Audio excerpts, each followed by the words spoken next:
ዛሬ የጃፓኖቹን ሚስጥር ልንገራችሁ። በተለይ መዳም ቤት ያላችሁ እህት ወንድሞቻችን መጀመሪያ እኔ አሁን ፊቴን የምጠቀመው ምን መሰላችሁ?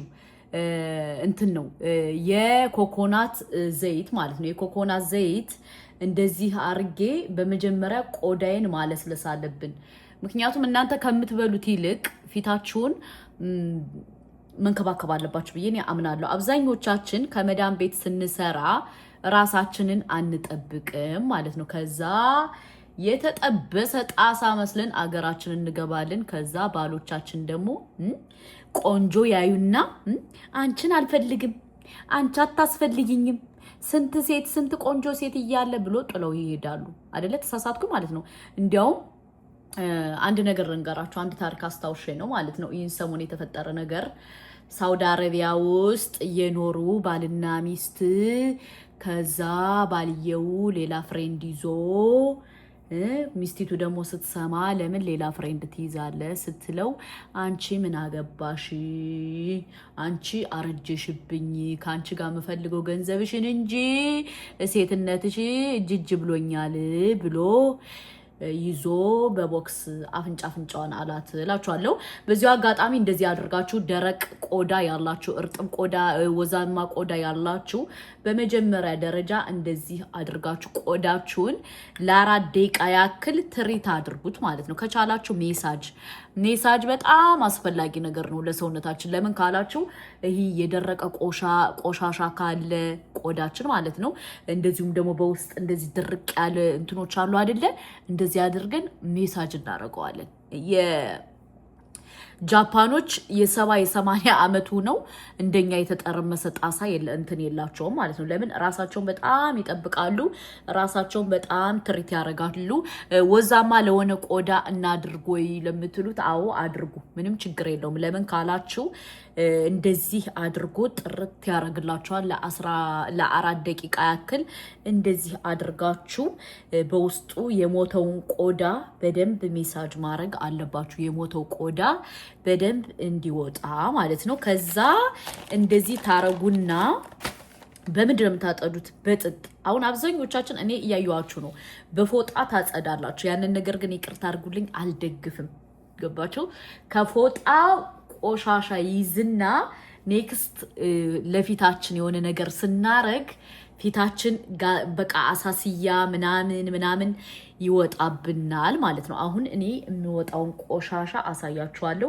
ፊታችሁ ደግሞ ንጹህ መሆን አለበት። እኔ አሁን ፊቴን ታጥቤ ነው እንደዛ ያደረኩት፣ ግን የሚወጣውን ቆሻሻ አላሳያችሁ። አያችሁት? ይሄው ፊቴ ንጹህ ነው፣ ታጥቤ ነበረ፣ ግን ጀስት የሞተውን ቆዳ ያወጣልኛል። ምኑ እንትኑ ማለት ነው የኮኮናት ቅባቱ የሞተ ቆዳ ጥቋቁሮቹን ምናምን ጽድት አድርጎ ያወጣልኛል ማለት ነው። የኮኮናት ጥቅሙ ወላሂ ብነግራችሁ ለብዙ ነገር ጥቅም አለው። ይሄው ፊቴ ንጹህ ነው ብዬ ነበር እኔ አሁን ታጥቤ ነው የመጣሁት። ግን ከዛ ምን አረጋለሁ? እንደገና እንደዚህ እቀባዋለሁ። ለምን? የሞተው ቆዳ ምናምን ይሄ ጥቁሩ ምናምኑ እንዲወጣ። አብዛኛውን እኔ ከቤት ምግብ እሰራለሁ፣ የተለያየ ምግቦች ስለምሰራ ፊቴ ምን ይሆናል ውዶቼ? እንትን ይላል ማለት ነው። ከዛ እንደዚህ አረጋዋለሁ በደንብ አርጌ ማለት ነው። እንደዚህ አርጌ በደንብ ሜሳጅ አረጋዋለሁ። የኮኮናት ቅባት ምን ያክል ጥቅም እንዳለው ብታውቁ፣ 20 ብር ብትገዙ ለብዙ ጊዜ ይሆናችኋል። ከዛ እንደዚህ ታረጉና በደንብ ታጸዱታላችሁ። አብዛኞቻችሁ ፎጣ አትጠቀሙ። በአላህ ፎጣ ብዙ መጥፎ ባክቴሪያ ይዞብን ነው የሚመጣው። እናቴን ግን እናንተ ስለማታውቁ አብዛኛው እንደዚህ ሳይ ፎጣ ነው የምትጠቀሙት። እኔ ይቅርታ አድርጉልኝ፣ ፎጣ አልጠቀምም። እንደዚህ ጥጥ ነው። ጥጡን አንድ ጊዜ ከተጠቀምኩበት ሁለተኛ ስለማልጠቀምበት እንደዚህ አርጌ በደንብ ፊቴን አጸደዋለሁ። አያችሁ? የሞተው ቆዳ እንደዚህ ጥቁር ያለው ምን ያለው እዚህ ጋር እንደዚህ አድርጌ መጀመሪያ አጸደዋለሁ። ይሄው መቼም የኮኮናት ዘይት ከመዳም ቤት አታጡ። ይሄው አያችሁ። ከዛ ምን አዘጋጅቻለሁ መሰላችሁ? ከዚህ ሩዝ አዘጋጅቻለሁ። ይቅርታ ያው እንግዲህ አላሳየዋችሁም። ሩዝ እና ወተት ነው ያረኩበት። ከዛ ምን አረጋለሁ? ማር፣ ይሄው ማር ጨምርና ከዛ ማሩን በደንብ አርጌ ጨምርና እንትኑን አርጌ ወተት ማር ሩዝ አርጌ ብዙዎቹ የ70 ዓመትና የ80 ዓመት ሆነው እነዚህ ጃፓኖች እናትና ልጅ አያስታውቁም። ለምን ካላችሁ ራሳቸውን በጣም ስለሚጠብቁ ጃፓኖች አይታችኋቸው ከሆነ እናትና ልጅ ነው ማለት ነው። እዚህ እኔ ጃፓን ጓደኞች አሉ ማለት ነው። ጭራሽ አያስታውቁም ወዶቼ። እናቲቱ 70 ዓመቷ ነው፣ ልጅቱ 45 ዓመቷ ነው። እኔ በእነሱ አይን እኔ አርጅቻለሁ። እና ከዛ ምንድነው ሚስጥራችሁ ብዬ እኔ ጠየኳት በቀደም። እዛ ሾካ አለች። የሩዝዋ እናንተ እንደ ቀላል ነገር ነው የምታዩት አለች። ከኛ ከጃፓኖች ጋር ደግሞ በሩዝ ቀልድ የለም። ሩዝ ነብሳችን ነው። ሩዝ ለምግብ ብቻ አይደለም፣ ለሻምፖ ለምን ለተለያየ ነገር እንጠቀመዋለን ስትለይ በጣም እኔ ገረመኝ ማለት ነው። እኛ ኢትዮጵያ ላይ ግን ሩዝን የምናውቀው እንጀራ ሲያጥራቸው እናቶቻችን ምንድነው የሚያደርጉ? ሩዝ ይቀቀላል። ከዛ እንጀራ እስከሚጋገር ሩዝ እንበላለን ማለት ነው። ይሄው እንደዚህ አርጌ ከዛ እዚህ ላይ ምንድነው ያደረኩበት መሰላችሁ? ወተት ሩዝ ማር። እኔ ባይዘወይ እኔና ባሌ እኔ የተጠቀምኩበትን አስጠቅመዋለሁ። ከስራ ሲመጣ እቀባዋለሁ ማለት ነው። ለምን? ለቆዳ ጥራት እንደዚሁም ደግሞ ለብዙ ነገር ለሞተ ቆዳ ምናምን ስለሚያወጣ እንደዚህ አርጌ ራሴን ባለው ነብገር የምን አባቱ የሱቅ ክሬም ነው? የምን የሱቅ ክሬም ነው? እንደዚህ አርጌ ራሴን ፏ ውዶቼ። ሺህ ዓመት ለማይኖር ነገር ለምንድን ነው ሺህ ሀሳብ የምናስብ? በተለይ እኛ ኢትዮጵያዊ ማለት ነው። ሌትም ቀንም እኛ ስላሰብን ምንኖር ይመስለናል። አይደለም። ረብል ዓለሚን ያለውን ኑሮ ነው የምንኖረው። በተረፈ ራሳችንን እንደዚህ አድርገን እንትን ፏ ማድረግ እንችላለን። አንድ ሚስጥር ልንገራችሁ። ሩዝ ለተነቃቀለ ፀጉር ለምናምን እንደዚህ ሽበት ለወጣባችሁ መፍትሄ በጣም አሪፍ መፍትሄ ነው። ታውቃላችሁ? አታውቁም? ካላወቃችሁ እኔ በሌላ ቪዲዮ እሰራላችኋለሁ ማለት ነው። ምን ያክል ጥቅም እንዳለው ምን ያክል አሪፍ እንደሆነ እንደዚህ አድርገን ራሳችንን ከቤት በተገኘው ነገር ፏ የምን ክሬም ማለት ነው እንደዚህ አድርገን ከዛ ምን እናረጋለን? ሜሳጅ ግድ ነው። አሁን አብዛኛውን ኢትዮጵያ ችግራችን ምን እንደሆነ ታውቃላችሁ? ሜካፕ እንትን አናቅም፣ ሜሳጅ አናቅም።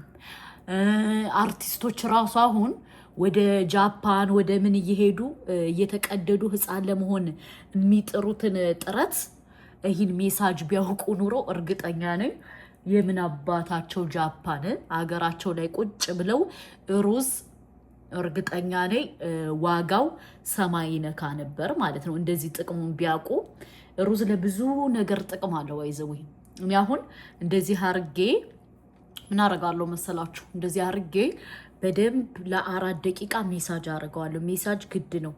ይሄ የበሰበሰው እንደዚህ የጠቆረ ቆዳ የሞተ ቆዳ ውስጡ ምናምን ያለው ምናምን እንደዚህ ይወጣል ማለት ነው። ከዛ እንደዚህ አርጌ በደንብ አርጌ እሽት አረጋለሁ። የደም ዝውውሬም እንዲዘዋወር ማለት ነው። ይህን ለ7 ቀን ሞክሩት እስኪ። ከዛሬ ከኔ ጋር 7 ቀን እንሞክረው እንደዚህ አድርገን ምን ያክል በቆዳችን ላይ ለውጥ እንደምናመጣ እንዳትጠይቁኝ። በተለይ ባሎቻችን ጥለው ሄደ እኛ አርጅተን ባሎቻችን ጥለው ሄዱ ለምትሉ እህቶች ይህን ተጠቀሙት። ወላሂ ምን ያክል ጥቅም እንደምታገኙበት እኔ ራሴ ምስክር ነኝ። እኔ አረብ ሀገር እያለሁ ራሴን አልጠብቅም ነበረ ምናምን። እዚህ ካናዳ ከመጣው ግን እስኪ ለራሴም ለእኔ ማን አለ ብዬ ራሴን መጠበቅ ጀመርኩ ማለት ነው። ከዛ ምን ያክል ለውጥ እንዳገኘውበት እንዳትጠይቁኝ። ይሄው አያችሁ፣ እንደዚህ በደንብ አድርጋችሁ እሽት አድርጉት እንደዚህ በደንብ። ፎጣ ግን አትጠቀሙ። በአላህ አብዛኞቻችሁ ፎጣ ነው የምትጠቀሙ። እኔ ፎጣ አልመክራችሁም።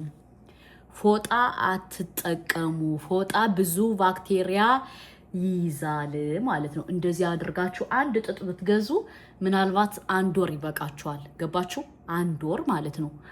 እንደዚህ አድርጋችሁ በደንብ እንደዚህ ካረጋችሁት በኋላ እኔ ምንድነው የማደርገው መልሼ ምንድነው የምጠቀመው መሰላችሁ? አሁንም ቅባት ነው የምቀባው ማለት ነው። የኮኮናት ቅባቱን መልሼ ቀባውና ለተወሰነ ደቂቃ እተወዋለሁ።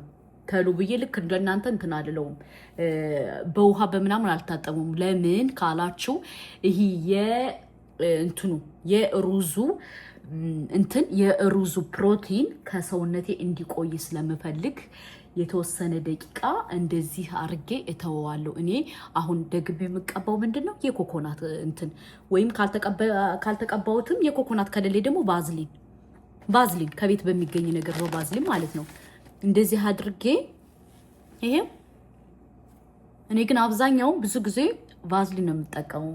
እሱ ኮኮናት ነው የምጠቀመው። ለምን ለጥርሴ ለምናምን ስለምጠቀም የኮኮናት ቅባት ይሄው እንደዚህ አርጌ መልሼ ይሄን ነገ አሁን ይሄን ለባሌ እጠቀመዋለሁ ማለት ነው። ነገ ደግሞ መልሰን እንቀባለን ለ7 ቀን ያክል። ይሄን ግን እኔ አሁን ለፀጉሬ እጠቀምበታለሁ፣ ለእግሬ እጠቀምበታለሁ።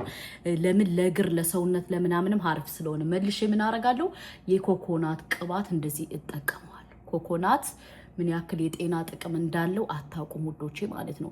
በተለይ ይሄ ፊታችሁ ሽብሽብ ላለ እንደዚህ አድርጋችሁ የተወሰነ ደቂቃ ተውት።